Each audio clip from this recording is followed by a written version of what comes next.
So anyway, she wasn't on Dynamite this week, but Chris Jericho was. Now, Dave Meltzer said leading up to the show that he was told by someone in WWE not to expect Jericho back there anytime soon, if ever. Ever is a long time. I do think he'll be back there at some point, at least for one last WrestleMania match and the inevitable Hall of Fame induction. This is also on the heels of him filing to trademark the term cornerstone back on March 25th. The cornerstone, Chris Jericho. Some people thought that meant that he was coming back to AEW because WWE would not allow him to trademark his own names. They would be the ones doing that, especially if it was going to be a gimmick he was going to play on their television show. True, normally they would be the ones to file the trademark applications, but being under contract to WWE does not mean you cannot file trademark applications for other names that you may want to use. So that doesn't really mean anything. But the show opened on Wednesday with Tony Schiavone in the ring getting ready to introduce the two men who are fighting for the World Championship at Dynasty next Sunday for their big contract signing. But he was interrupted by this giant fireworks display out of nowhere. And then he started talking again, only to be interrupted by Judas and a returning Chris Jericho. So we know who the pyro is for. It's good to hear Judas again. I was hoping if he went back to WWE, they would allow him to use that as his theme. He came out in this purple jacket. He looked to be in great shape compared to the last time we saw him. I mean, a year off will do that to you. He got cheered in Winnipeg, which is where he grew up. You know, he would have been cheered regardless because he'd been away for so long, but you would expect him to get like this monster reaction back home. I wouldn't call it monster.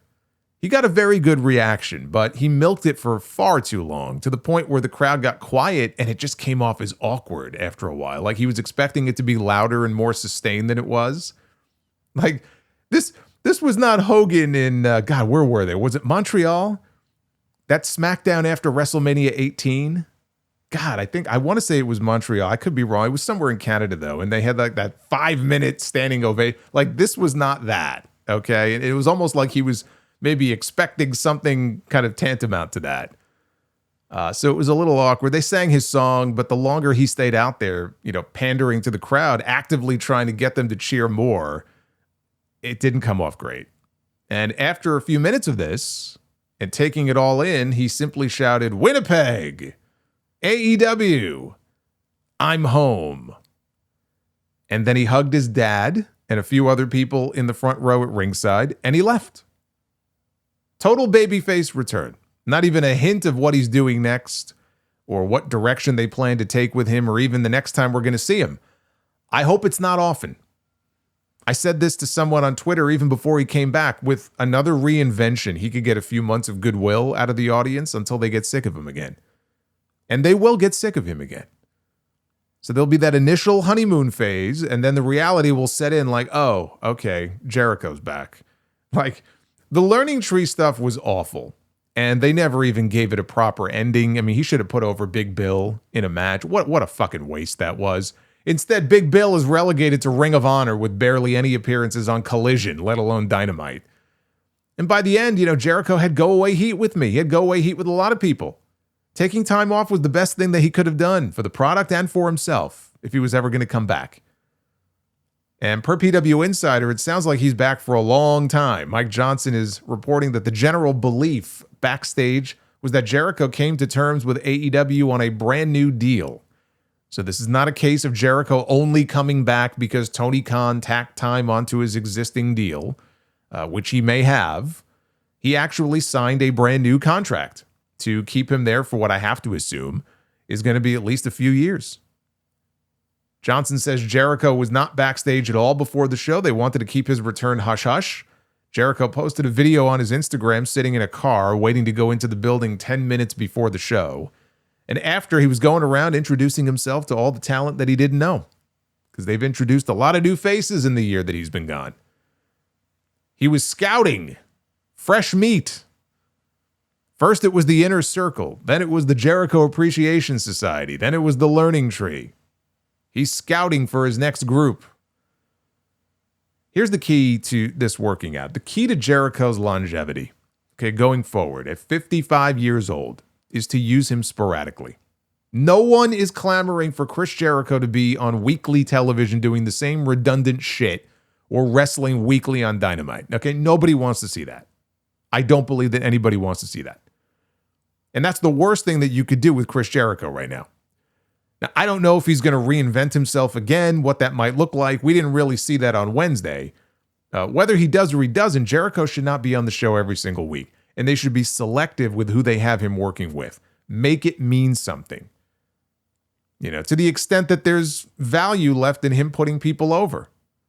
Right? I mean, not that he needs to lose to everyone. He shouldn't just go lose to everyone because then it doesn't mean anything.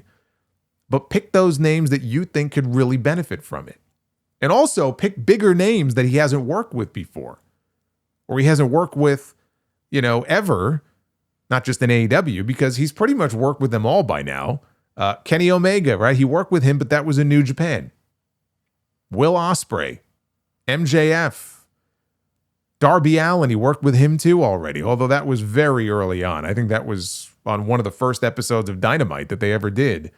They had a world title match.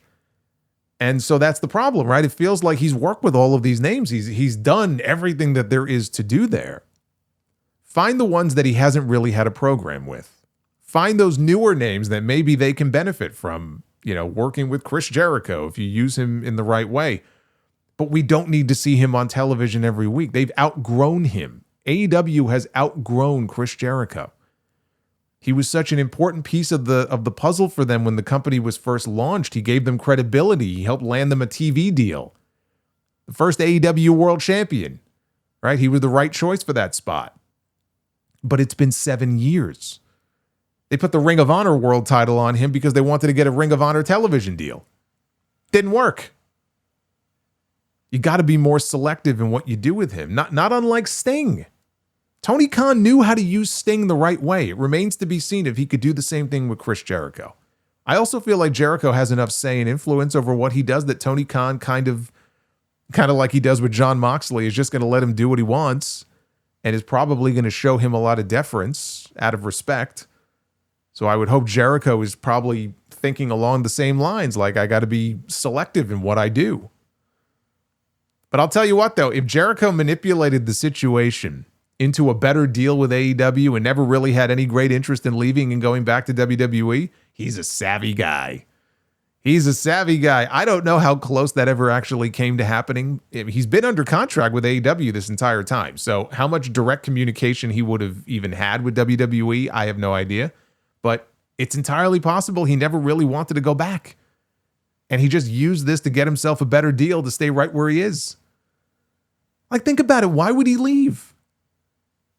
Especially if WWE really only wants him for a retirement run. Right? I mean, the guy got himself in great shape.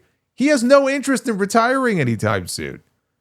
Like, his goals don't align with WWE's goals if that's really their only intention in bringing him back is to have a retirement tour and then maybe next year or something put him in the Hall of Fame. Clearly, he's not ready for that. Why would he leave when he can pick up and go wherever he wants, whenever he wants, to tour with Fozzy? Or go make a movie, or go sail the high seas on the Jericho cruise. Like, he has all of these outside endeavors. That was always going to be tough to navigate if he put pen to paper and went back to WWE. In AEW, he's making bank. He's not hurting for money. He's making more money than he'll ever need. I'm sure he has a level of creative freedom a lot of other people don't have.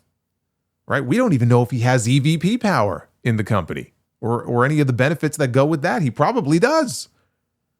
And he has the freedom to do all of those other things. I could see why he wouldn't want to leave. But the challenge is, how do you keep him fresh? WWE has changed a lot since he left. There's tons of new faces there for him to work with if he went back. In AEW, there's some of that, but there's not as much. Because he's been there for 6 years, 7 years. You know who he could work with in AEW? That I don't believe he's ever worked with before? Swerve Strickland. Especially if Jericho stays babyface and Swerve is a heel now. Could see him working with Swerve, Kyle Fletcher, Ricochet, Tommaso Ciampa. Right? These are all names that he's never worked with before, or at least not in a real program.